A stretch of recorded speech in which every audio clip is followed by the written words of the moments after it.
Property number 1, अगर किसी भी डिटर्मिनेंट्स के रो अथवा कॉलम को इंटरचेंज कर दिया जाए तो डिटर्मिनेंट पर कोई प्रभाव नहीं पड़ता। पहला था ये। दूसरा हमने बताया कि अगर किसी डिटर्मिनेंट के हम रो को, किन्हीं दो रो को आपस में इंटरचेंज कर दें तो डिटर्मिनेंट की साइन बदल जाती है। वो प्लस में रहेगा तो माइनस हो जाएगा, वो माइनस में है तो ये प्लस हो जाएगा। तीसरा हमने बताया था आपको कि अगर किसी डिटर्मिनेंट के दो रो अथवा दो कॉलम के एलिमेंट समान हो तब डिटर्मिनेंट की वैल्यू 0 होगी। 3 प्रॉपर्टी हो गई थी। अच्छा, तीसरा, if 2 rows of a determinant are identical, ये तो बताए थे आपको, नहीं बता दिए थे आपको। दो देखिए इसमें यही है तीसरे में कि अगर किसी भी डिटर्मिनेंट के दो रो अथवा दो कॉलम के सारे एलिमेंट समान हो, सारे एलिमेंट यदि समान हो तो डिटर्मिनेंट की वैल्यू 0 होती है। हमको एक्सपेंड करने की ज़रूरत नहीं है, उसको हम देख करके ही बता देंगे कि इसके चूँकि दोनों रो अथवा दोनों कॉलम के एलिमेंट सब समान हैं तो इसलिए इस डिटर्मिनेंट की वैल्यू 0 होती है। ठीक है, अब हम 4 नंबर अथवा किसी एक कॉलम की बात कर रहे हैं। Of a determinant is multiplied by a K, अगर के से हम मल्टीप्लाई कर दें then its value gets multiplied by K, तो उसकी वैल्यू भी के से मल्टीप्लाई हो जाती है। बात उतना नहीं समझ पाए आप। मैं देखिए मैं समझाता हूँ। डेल्टा इक्वल टू, मान लीजिए यहाँ है A1 B1 C1, A2 B2 C2 और A3 B3 और क्या है C3, ये हो गया। मैंने कहा कि ज़रा इस डिटर्मिनेंट में के का मल्टीप्लाई कर दीजिए। क्या कह रहा हूँ, के से मल्टीप्लाई कर दीजिए किसी एक रो अथवा किसी एक कॉलम में, जो ये प्रॉपर्टी बोल रहे हैं, किसी एक रो अथवा किसी एक कॉलम में मैंने मल्टीप्लाई करके इस डिटर्मिनेंट की वैल्यू डेल्टा 1 ले लिया। हमने कहा बेटा यहाँ के A1, के B1 और के C1 और क्या लिखा A2 B2 और क्या C2 और A3 B3 और C3, ये लिख दिया मैंने यहाँ। बात हमारी समझ पाए होंगे आप, मैंने लिख दिया इसमें। देखिए अब जब इस डेल्टा 1 की वैल्यू जो आएगी, इस डिटर्मिनेंट की वैल्यू जो डेल्टा 1 आएगी वो इसके वैल्यू के मल्टीप्लाइड बाई के होगी। यानी ये क्या हो जाएगा बेटा, के डेल्टा। डेल्टा 1 की वैल्यू क्या हो जाएगी, के डेल्टा। नहीं समझ में आया, मैं वेरीफाई करता हूँ। देखिए इक्वल टू, इसकी वैल्यू निकालिए। A1 से शुरू करते हैं। A1, ध्यान देना बेटी मेरी बात, सुन रहे हैं ना। A1 का जब मैं निकाला था ये कटा, क्या हो जाएगा B2 C3 minus B3 C2, मिला कि नहीं, माइनस B1 की बात लिया तो क्या हो जाएगा A2 C3 minus A3 C2 plus क्या हो गया बेटा C1 का बाद जब मैंने लिया तो क्या हो जाएगा A2 B3 minus A3 B2, ये तो इस डिटर्मिनेंट की वैल्यू हो गई। इस डिटर्मिनेंट वैल्यू हो गई। इसको देख लेते हैं। के A1 से शुरू करते हैं। के A1, जब हम K1 के रो और कॉलम्स को काटेंगे तो बचेगी कौन सी वैल्यू, ये नीचे वाली ही, यही बचेगी। देखिए ये काटा तो यही चारों बचेगा ना, तो आएगा क्या ये। तो मैंने क्या कहा B2 C3 minus B3 C3, ठीक है, माइनस के B1 A2 C3 minus A3 C2, है ना, अब प्लस के C1 A2 B3 minus A3 B2, ये वैल्यू तो आ गई आपकी। अब बड़े आराम से कह सकते हैं कि सर इसमें तो मैं के कॉमन ले सकता हूँ, यहाँ भी के है, यहाँ भी के है, यहाँ भी के है, कॉमन ले सकते हैं ना। तो जब आप कॉमन लेना शुरू करेंगे तो क्या मिलेगा A1 B2 C3 minus B3 C2 और plus B1 A2 C3 minus A3C2 plus C1 A2B3 minus A3B2। मिला कि नहीं मिला? देखिए, और ये वैल्यू किस वैल्यू के बराबर है? इस डेल्टा के वैल्यू के बराबर है। तो इक्वल टू क्या हो जाएगा? के डेल्टा। होगा कि नहीं? होगा ना। तो यही अगली प्रॉपर्टी, 4 नंबर की प्रॉपर्टी यही कह रहे हैं कि अगर किसी डिटर्मिनेंट में हम किसी रो अथवा किसी कॉलम में किसी भी कांस्टेंट क्वांटिटी के से मल्टीप्लाई कर दें, है ना, तो उस डिटर्मिनेंट की वैल्यू पहले वाले डिटर्मिनेंट से के गुना हो जाती है, के टाइम बढ़ जाती है। बात हमारी समझ पाए? अब थोड़ा सा डिटर्मिनेंट पे आइए। मैं मैट्रिक्स की बात करता हूँ। मान लीजिए एक कोई मैट्रिक्स है, अभी मैंने ले लिया 1 2 3 4 5 6 7 8 9, ये चीज़ मिल गई आपको। हमने कहा जरा बेटा 3A निकालिए। तो इस 3A का मल्टीप्लाई आप कहाँ करते थे? सारे एलिमेंटों में। कहाँ करते थे? सारे एलिमेंटों में करते थे ना। लेकिन डिटर्मिनेंट में ऐसा नहीं होता। डिटर्मिनेंट में हम किसी एक रो अथवा किसी एक कॉलम में ही मल्टीप्लाई करते हैं। बात हमारी समझ पा रहे हैं ना? ये दोनों डिफरेंस समझिए।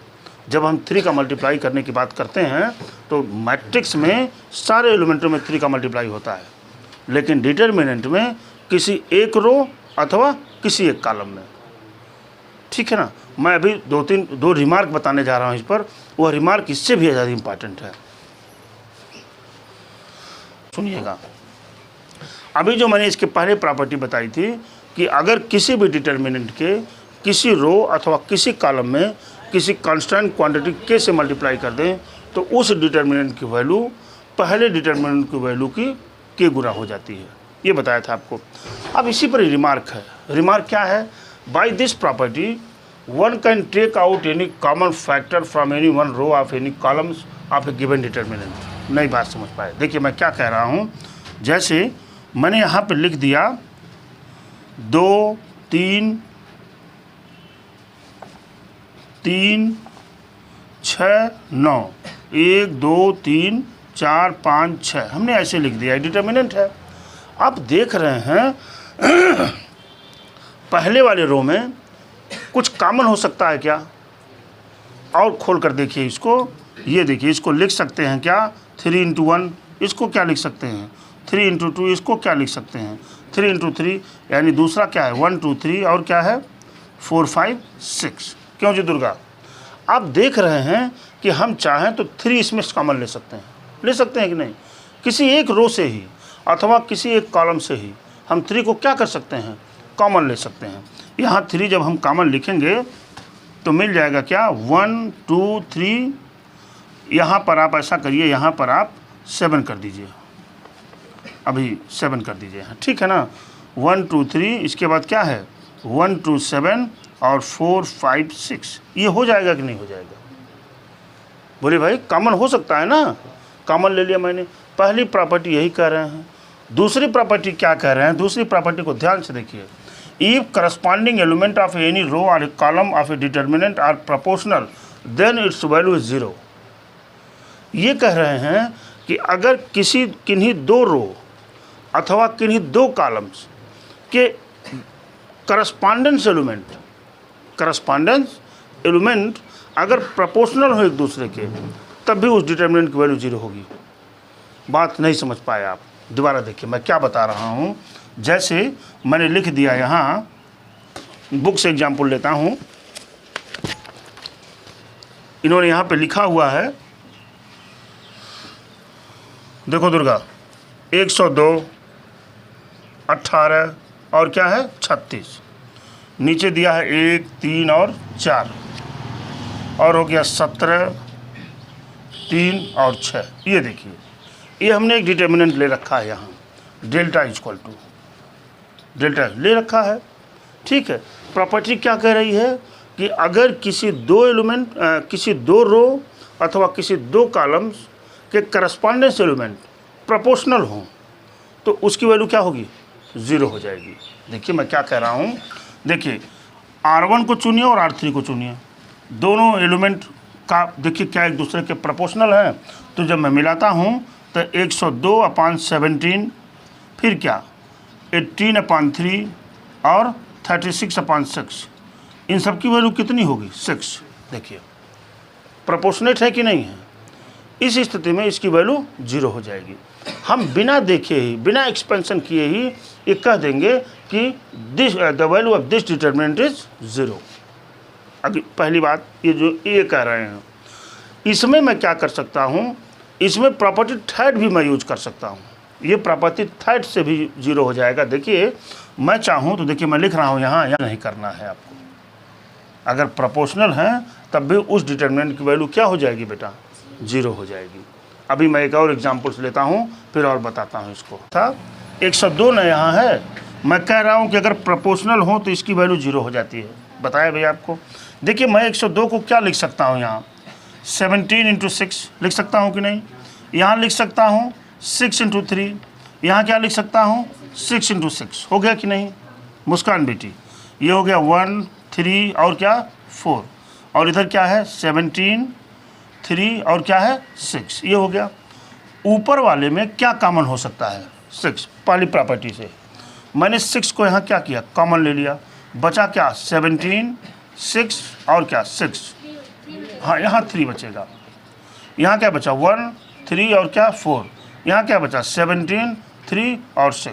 देख रहे हैं यहाँ क्या है, यहाँ देखिए दो रो के यानी R1 के और R3 के एलिमेंट क्या हैं, समान हैं। तो ऐसे डिटरमिनेंट की वैल्यू तो 0 होती है ना। देखिए बात चाहे ऐसे करिए चाहे बात ऐसे करिए, दोनों बातें एक हैं। मतलब क्या कहने का हुआ कि हम इतने को ही देख करके 0 कह देंगे, हमको इतनी वर्किंग नहीं करनी पड़ेगी। बात हमारी समझ पा रहे हैं ना, ये वर्किंग से आप बच जाएंगे। है तो दोनों एक चीज़ है कि नहीं है, दोनों एक चीज़। इसमें देखिए दो रो के सारे एलिमेंट क्या हो जा रहे हैं, इक्वल हो जा रहे हैं, तब भी इस डिटरमिनेंट की वैल्यू 0 हो गई। और यहाँ कह रहे हैं कि अगर प्रोपोर्शनेट हो तब भी 0 हो जाएगी। दुर्गा जी ये आप नोट कर लीजिए, बड़ी अच्छी चीज़ें मैंने आपको बताई। प्रॉपर्टी 5 है, if sum of all elements of a row और column of a determinant are expressed as sum of 2 or more than the determinant can be expressed as sum of the two elements। क्या मतलब है, ये determinant आपके सामने है और आप देख रहे हैं कि पहले वाले रो में λ1 λ2 λ3 को ऐड किया गया है, ठीक है ना। ऐसे डिटर्मिनेंट को आप 2 पार्ट में तोड़ सकते हैं, ऐसे डिटर्मिनेंट को आप 2 पार्ट में तोड़ सकते हैं। क्या पहला पार्ट हो जाएगा A1 B1 C1, A2 B2 C2, A3 B3 और C3 प्लस λ1 λ2 λ3 और B1 B2 B3 C1 C2 और क्या C3, ये तोड़ सकते हैं 2 एलिमेंट में। इसकी वर्किंग मैं नहीं कर रहा हूँ, लेकिन आप इसको क्या कर सकते हैं, तोड़ सकते हैं इसको। अगर इस तरह से लिखा हुआ है तब बात हमारी समझ पाए। एक एग्जाम्पल लेकर दिखाता हूँ, अभी आपको सॉल्व करना हो तो हम सॉल्व नहीं कर पाएंगे। देखिए मैं क्या लिख रहा हूँ यहाँ, एग्जाम्पल 10 की बात कर रहा हूँ। देखिए एकदम बढ़िया से आपको मलकान बना दूंगा इसको। एग्जाम्पल 10 की बात करता हूँ। एग्जाम्पल 10 है बेटा, देखो ध्यान से। डेल्टा बराबर एक डिटरमिनेंट मैंने मान भी लिया A B C है ना, फिर है A + 2x B + 2y और C + 2z और क्या है x y z है ना। ये बताना है कि आप बताइए कि बराबर 0 के बराबर है, ठीक है। हम अगर इसका एक्सपेंशन करेंगे तो 0 आएगा, मैं जान भी रहा हूँ, लेकिन आपको प्रॉपर्टी यूज करना है। तो क्या इसको 2 मैट्रिक्स में तोड़ नहीं सकता, 2 डिटरमिनेंट तोड़ नहीं सकता क्या इसको? अकॉर्डिंग टू दिस प्रॉपर्टी तोड़ सकते हैं ना, तोड़ दीजिए आप। देखिए इक्वल टू इसको तोड़ सकते हैं आप A B C, फिर A B C x y z, तोड़ दिया कि नहीं मैंने। प्लस क्या लिख सकते हैं Amarjeet, A B C 2x 2y 2z और x y z हो गया ये। देखिए यहाँ पर तो हम प्रॉपर्टी लगा करके देख रहे हैं कि 2 रो सम इक्वल हैं, तो इसकी वैल्यू क्या हो जाएगी 0। तुरंत आपने कर दिया, 0 हो जाएगी। क्यों जी? अब है आपने प्रॉपर्टी लगाया और कहा कि चूंकि दो रो की वैल्यू, दोनों रो के सारे एलिमेंट्स क्या हैं, इक्वल हैं, तो ऐसे डिटरमिनेंट की वैल्यू तो 0 होती है। राजकुमार, हमारी प्रॉपर्टी कहती है। यहाँ पे चले, यहाँ पे R2 और R3 को देखिए, ये दोनों जो है क्या हैं, प्रोपोर्शनेट हैं। प्रोपोर्शनेट नहीं है। अगर 2x/x करें, 2y/y करें, 2z/z करें, तो सबका आंसर 2 आ रहा है, प्रोपोर्शनेट है। या तो आप 2 को कॉमन ले लेंगे, आप अगर इसमें से कॉमन ले लेंगे तो ये रो, ये R2 और R3 रो दोनों क्या हो जाएंगे, बराबर हो जाएंगे। तो ये +0 बराबर क्या हो जाएगी, इसकी वैल्यू 0 हो जाएगी डिटर्मिनेंट की।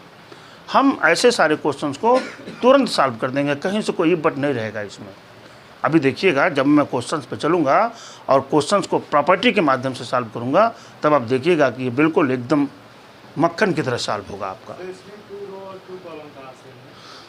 2 रो 2 कॉलम, ये देखिए, ये वाला R2 और ये वाला R3 है कि नहीं है।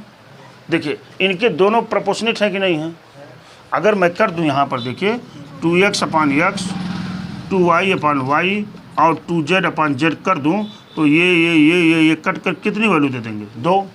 अथवा क्या करिए, अगर मैं यहीं पर कर दूं कि बेटा मैं 2 को कॉमन ले रहा हूँ, तो 2 कॉमन हो सकता है कि नहीं, इनमें प्रॉपर्टी हमारी कहती है भाई। तो अब देखिए ये दोनों R2 R3 बराबर हो जा रहे हैं, नहीं हो जा रहे हैं। चाहे आप 2 कॉमन लेकर के करिए, चाहे प्रोपोर्शनल दिखा करके 0 कर दीजिए, 2000 करेक्ट। बात हमारी समझ पाए होंगे, पकड़ पाए कि नहीं मेरी बात। ये प्रॉपर्टी हो गई। अब मैं 6 प्रॉपर्टी पे चलूँगा, लेकिन थोड़ी देर ध्यान से इस प्रॉपर्टी को देखिएगा। मैं अभी इसका रिमार्क बताऊँगा आपको। To each element of any row और a column of a determinant the equi multiplied of corresponding element of other row और कॉलम आर एडेड, है ना, then the value of determinant remains the same रहती है। मतलब नहीं समझ में आया? क्यों?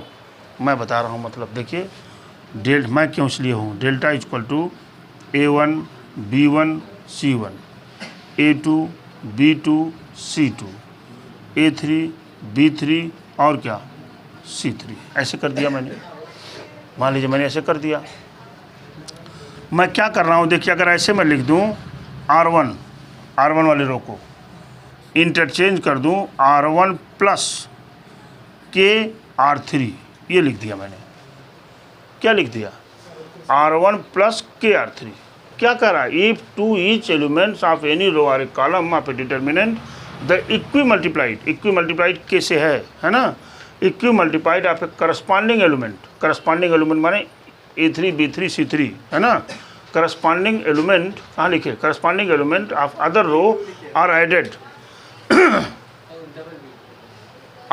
अगर जोड़ दिया जाए, then the value of determinant remain the same रहती है। क्या कहने का मतलब हुआ? डेल्टा 1 इक्वल टू, मान लीजिए लिख दिया मैंने, क्या लिख दूंगा? A1 प्लस के A3 होगा कि नहीं, और क्या हो सकता है? B1 प्लस के B3, इसके बाद C1 प्लस के C3, ये मैंने, हाँ, और A2 B2 और क्या C2, A3 B3 और C3। इस प्रॉपर्टी का मतलब यही है। अब इसकी वैल्यू जो होगी और इसकी वैल्यू जो होगी, तीसरे वाले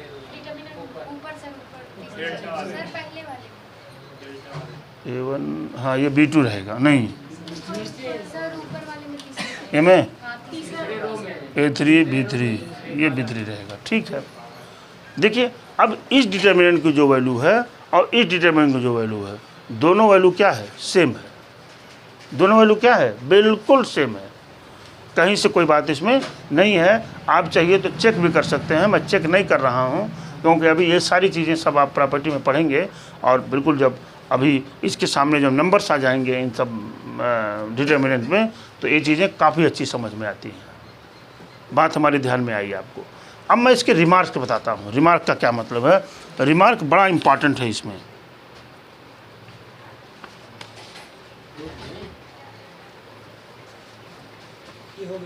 रोक दो, हाँ ये हो गया बेटा।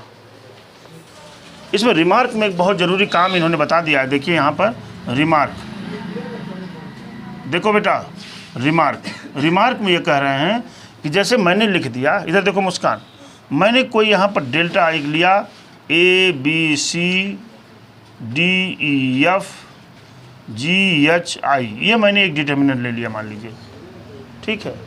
मैंने कोई ऑपरेशन लगाया, इसमें मैं कोई ऑपरेशन लगा रहा हूँ, मान लीजिए मैंने लगा दिया R1, ऐसे R1 प्लस R2 को मैंने जोड़ दिया। ध्यान दीजिएगा हमारी बात, जो रिमार्क बता रहा हूँ, मैंने R1 को लिख दिया कि R1 प्लस R2, कोई ऑपरेशन लगाया मैंने और लिखा मैं R1 प्लस R2। अब देखिए यहाँ ध्यान क्या देना है, अब आप ये नहीं लिख सकते कि R3 प्लस R1, ये नहीं लिख सकते। मतलब जिस रो को मैंने चेंज कर दिया है, बाद में तुरंत उसी स्टेप्स में ये R1 उसके साथ नहीं आ सकता। बात हमारी समझ पा रहे हैं? क्यों नहीं आ सकता? क्योंकि R1 यहाँ चेंज हो चुका है। R1 यहाँ क्या हो गया? चेंज हो चुका है ना। दोबारा आप ये रिमार्क में बता रहे हैं कि R3 को दोबारा आप R3 प्लस R1 नहीं कर सकते। क्यों नहीं कर सकते? क्योंकि R1 तो चेंज हो चुका है ना। अगर मैं यहाँ इस डिटर्मिनेंट में इसको लिख दूँ बेटा, ऐसे R1 प्लस R2 की बात कर रहे हैं, तो क्या हो जाएगा? A plus D, B plus C, C plus F लिखना पड़ेगा हमको। अब आप यहाँ आएंगे D E F लिख दिया। अब देखिए, अब फिर लिखे हैं आप R3 प्लस R1। अब R3 प्लस R1 करें तो R1 चेंज हो गया है ना, यहाँ R1 चेंज हो गया कि नहीं हो गया है? तो हम ऐसे नहीं लिखेंगे, इसको हटाएंगे यहाँ से। पहले हम इसको कर लेंगे, क्या लिखेंगे? GHI। अब आगे ऑपरेशन जो यूज करना होगा आप करेंगे। बात हमारी समझ पाए ना? जो रो अथवा जो कॉलम चेंज हो चुका होगा, उसको दोबारा ऑपरेशन में हम उसी समय नहीं लगाएंगे, बाद में हम लगा सकते हैं। बात हमारी ध्यान में आई आपको? मैं एग्जाम्पल देता हूँ, अभी आपको एकदम फंडा क्लियर हो जाएगा। चलिए मिटा, नोट करिए इसको। प्रॉपर्टी समाप्त हो चुकी है। ए क्यूब की बात करते हैं, ठीक है। देखिए ध्यान से, ये क्वेश्चन आपके सामने है ना। इन्होंने कहा कि ये डिटर्मिनेंट जो है, इस डिटर्मिनेंट की वैल्यू ए क्यूब के बराबर है। ज़रा आप बता दीजिए। अब आप कहेंगे सर डिटर्मिनेंट की वैल्यू तो हम एक्सपेंड करके निकाल लेते हैं। बताया था ना आपको, R1 के अनुदिश चाहे R1 R2 R3 C1 C2 C3 के अनुदिश मैं निकाल सकता हूँ। लेकिन इसमें क्या करना है आपको? प्रॉपर्टी यूज करना है। इसमें हमारा एक टारगेट रहता है कि हम किसी रो के अथवा किसी कॉलम्स के 2 एलिमेंटों को जीरो कर दें। क्या कर दें? 2 एलिमेंटों को जीरो कर दें। 2 एलिमेंट को जब आप जीरो कर देंगे, तो जब आप एक्सपेंशन करेंगे तो आपको एक ही का करना पड़ेगा। ये बात तो समझ पा ही रहे होंगे आप। तो मैंने क्या किया, मैंने विचार बनाया कि 2A और 3A को जीरो कर दूं। क्या मैं कर रहा हूं कि 2A और 3A को क्या कर दूं, मैं जीरो कर दूं। तो मैंने यहाँ क्या लिखा, देखिए R2 को चेंज कर रहा हूँ, R2 माइनस 2R1 चेंज कर दिया। देखिए यहाँ 2A है ना, और इसमें 2 का गुणा करके जब घटा देंगे तो जीरो हो जाएगा। क्यों? और यहाँ पर मैंने R3 को भी चेंज साथ ही साथ कर दिया, R3 माइनस 3R1 चेंज कर देंगे, नहीं कर देंगे। देखिए R2 को मैंने नहीं लिया है यहाँ, अभी मैंने वहाँ बताया है कि R2 को आप ले नहीं सकते, क्योंकि R2 तो चेंज हो चुका होगा। अब आप इस ऑपरेशन को लगा दीजिए, डेल्टा बराबर, ध्यान से देखना भाई, एज इट इज रहेगा पहला, क्योंकि पहले में तो कोई चेंजिंग नहीं है, नहीं है। A plus B plus C हो गया। अब 2A में जब 2 का गुणा करके घटाएंगे तो क्या मिलेगा? 0। ये 3A प्लस 2B है, और इसमें 2 का गुणा करके घटाना है, तो देखिए ये क्या ऊपर वाला हो जाएगा? 2A plus 2B। जब 2 का गुणा करेंगे तो 2A, 3A में से 2A घट जाएगा, A बचेगा। यहाँ बचा कि नहीं बचा? A। अच्छा, और ये 2B और माइनस 2B कट जाएगा, A पर बचेगा। यहाँ चले 4A 3B प्लस 2C घटाएंगे बेटा, तो देख रहे हैं 2A 2B 2C घटाना है आपको, तो घटाएंगे तो 2A में से 2A जाएगा, 4A में से क्या बचेगा? 2A। 3B में से 2B निकल जाएगा प्लस B, और ये 2C माइनस 2C, ये तो कैंसिल हो जाएगा, बचेगा ही नहीं कुछ। ठीक, हम इस पर चलते हैं। ये क्या हो गया? 0 हो गया बेटा। यहाँ से देखिए, ध्यान दीजिएगा, 6A अब प्लस 3B, में से हम क्या घटा रहे हैं, 3 तो क्या घटा रहे हैं, 3a प्लस 3b, 3 का गुणा कर घटा रहे हैं ना, 3 का गुणा करके घटा रहे हैं ना, तो 3a प्लस 3b हो जाएगा, तो 3b तो कट जाएगा, क्या बचेगा, 3a बचा कि नहीं। अब देखिए यहाँ चले हम, इसमें मैं इसमें 3 का गुणा कर रहा हूँ, तो क्या बचेगा, 7a प्लस 3b। काम खत्म हो गया कि नहीं हो गया, बोले भाई काम खत्म हो गया, अच्छा हो गया खत्म। अभी हम चाहें तो इसको भी 0 कर सकते हैं, कैसे कैसे चाहें तो हम 0 कर सकते हैं कि नहीं, कैसे कर सकते हैं, इसमें इसको घटा दें, क्यों, तो आप लिख दीजिए यहाँ R3, देखिए R3 माइनस 3R2, घटा दिया कि नहीं घटा दिया। चलिए भाई, तो ये a प्लस बी प्लस सी, ये तो एज इट इज रहेगा ही रहेगा। अच्छा ये भी वही रहेगा, 0a और क्या भाई 2a प्लस बी, हो गया कि नहीं दुर्गा। अब घटाना शुरू किया, इसमें से ये घटेगा 0 ही बचेगा, इसमें से 3 का गुणा कर घटाएंगे 0 आ गया, ठीक है। यहाँ ध्यान दीजिए 7a और प्लस क्या है 3b, 7a प्लस 3b, इसमें किसका गुणा करना है 3 का, तो 3 दूना 6 प्लस 3b, क्या बचेगा सिर्फ a, बचा कि नहीं बचा। अब आप R1 के अनुदिश इसको एक्सपेंड कर दीजिए, बात समझ रहे हैं ना, एक ही वर्किंग करनी पड़ेगी आपको।